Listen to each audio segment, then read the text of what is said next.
Okay, now we're going to do a quick demonstration on brushing on a child's teeth. She's about 5 years old. Right now we're not using toothpaste. She's old enough to spit out all the toothpaste, but right now she's lying down. So if you're going to use toothpaste, your child should be upright and they should have somewhere to spit out the toothpaste, such as a spitting cup or the sink. When we're brushing, there are 3 surfaces of the teeth that we have to get. That is the outer surfaces, the inner, and the chewing surfaces. For the outer and the inner part, we place the toothbrush at a 45-degree angle towards the gum line. And for the chewing surfaces, it's going to be a back and forth scrubbing motion. Okay, so what you need to do is to lift up their cheek or lips open. So you see what you're doing. And turn this way for us. Close halfway. You don't want them to open too wide, because what happens, you're not able to place the brush all the way towards the gum line. Their cheek will slide down the toothbrush away from the gum line. So open halfway for me. Place the toothbrush at a 45-degree angle and move in a gentle circular motion.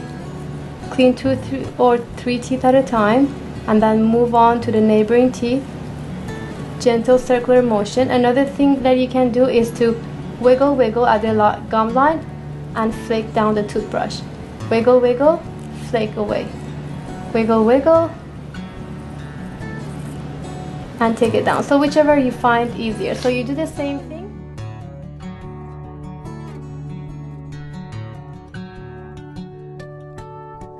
It's important to get all the spots and not miss these teeth in between.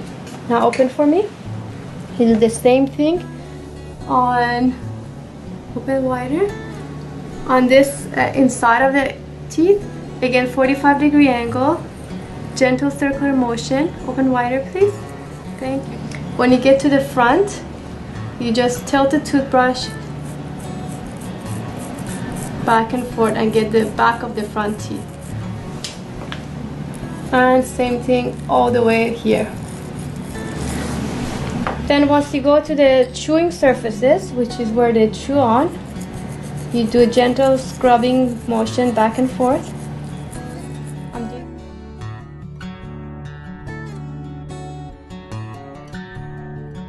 Same thing all the way. Make sure you get the back of the last tooth as well.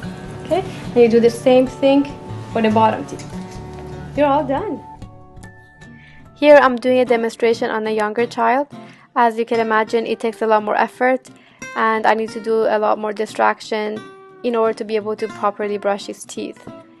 The technique is the same, so I am trying to place the toothbrush at a 45-degree angle towards the gum line, and either do the flicking motion or the gentle circular motion. But it is harder to have a system in terms of going and getting the teeth in a row. So basically what I try to do is to get my toothbrush wherever I can and go back and forth until I get all the surfaces that I need to do in order to brush. Here he's not really entertained with the song that I'm singing for him. A lot of times I have to come up with a better distraction or have him in front of TV, and that usually helps a lot. So here he's watching TV. He's more distracted and he's a lot more cooperative, and if he stops and closes his mouth, I pause until he opens up again.